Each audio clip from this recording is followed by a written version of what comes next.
இயேசுவில் பிரியமானவர்களே, நாம் ஓடிக்கொண்டே இருக்கிறோமா அல்லது ஓட்டப்படுகிறோமா?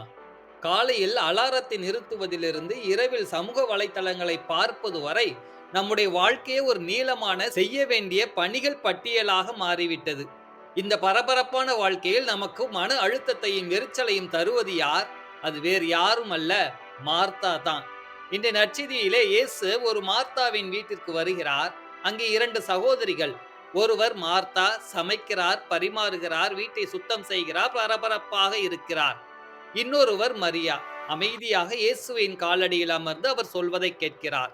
அப்போது மார்த்தா எரிச்சலுடன் கேட்கிறார், ஆண்டவரே, நான் மட்டும் தனியா வேலை பார்க்கிறேனே, உமக்கு கவலை இல்லையா?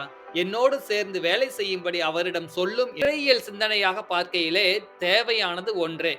மார்த்தா அன்பில்லாமல் பணிவிடை செய்யவில்லை, அவர் அன்பினால் தான் செய்தார். பின் ஏன் இயேசு அவரை கண்டிக்கிறார்? பணியா பிரசன்னமா, கவலையா கடவுளா? மரியா தேர்ந்தெடுத்த நல்ல பங்கு எது? வாங்க பார்ப்போம்.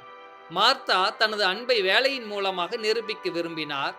மரியா தனது அன்பை உடனிருப்பின் மூலமாக, இயேசுவின் வார்த்தைக்கு செவி கொடுப்பதன் மூலமாக நிரூபிக்க விரும்பினார். இயேசு மார்த்தாவை நீ பலவற்றை பற்றி கவலைப்பட்டு கலங்குகிறாய் என்று கண்டிக்கிறார். மார்த்தா வேலை செய்வதில் தவறில்லை, ஆனால் அந்த வேலை அவரை சமாதானத்தையும் சந்தோஷத்தையும் இழக்கச் செய்தது. நம்முடைய நல்ல செயல்கள் நம்மை இறைவனிடமிருந்து தூரமாக்கி கவலைகளை உண்டாக்கினால் அது எவ்வளவு பெரிய வேலையானாலும் வீண்தானே. மரியா தேர்ந்தெடுத்த நல்ல பங்கு எது? அது இயேசுவின் பாதங்களில் அமர்ந்து அவருடைய வார்த்தைக்கு செவிமடுக்கும் உறவுதானே. நாம் உலகத்திற்கு கொடுக்க வேண்டிய எந்த ஒரு பொருளும் வேலையும் நம்மிலிருந்து ஒரு நாள் நிச்சயமாக எடுக்கப்படும். ஆனால் ஆண்டவருடன் நாம் வைத்திருக்கும் உறவு மட்டுமே நம்மிலிருந்து எடுக்கப்படாது. நம்முடைய வாழ்க்கையோடு சிந்தித்து பார்க்கையிலே இன்றைய நவீன உலகில் நாம் அனைவரும் மார்த்தாவாகத்தான் இருக்கிறோம். நாம் மல்டி டாஸ்கிங் செய்வதில் பெருமை கொள்கிறோம், ஆனால் முடிவில் சோர்வடைந்து நம்மை சுற்றியுள்ளவர்கள் மீது எரிச்சலை வெளிப்படுத்துகிறோம். உங்கள் மார்த்தாவை முதலிலே அமைதிப்படுத்துங்கள். உங்கள் அலுவலக வேலைகள், வீட்டு வேலைகள், சமூக ஊடக பொறுப்புகள் என உங்கள் வாழ்க்கை ஒரு முடிவற்ற சுழற்சியாக இருக்கலாம். ஆனால் இந்த வேலைகளுக்கு நடுவில் தினமும் ஒரு குறிப்பிட்ட நேரத்தை மரியாவை போல அமைதியாக கடவுளின் பாதங்களில் அமர்ந்து கேளுங்கள்.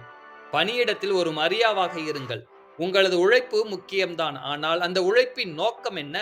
அன்பா அல்லது வெறும் முடிவில்லா பணிப்பட்டியலா? உங்கள் பணிவிடை உங்களை மகிழ்ச்சியற்றவர்களாக்கினால் அதை நிறுத்திவிட்டு மீண்டும் ஆண்டவரின் சமாதானத்தை தேட முயற்சி கொள்ளுங்கள். அன்பிற்குரியவர்களே, ஜெபிப்போமா? பான இறைவா, மார்த்தாவின் கவலை எங்கள் வாழ்விலிருந்து நீங்க வேண்டும். பரபரப்பான எங்களுடைய வேலைகளுக்கு நடுவில் மரியாவை போல உம்முடைய பாதங்களை தேட எங்களுக்கு கற்று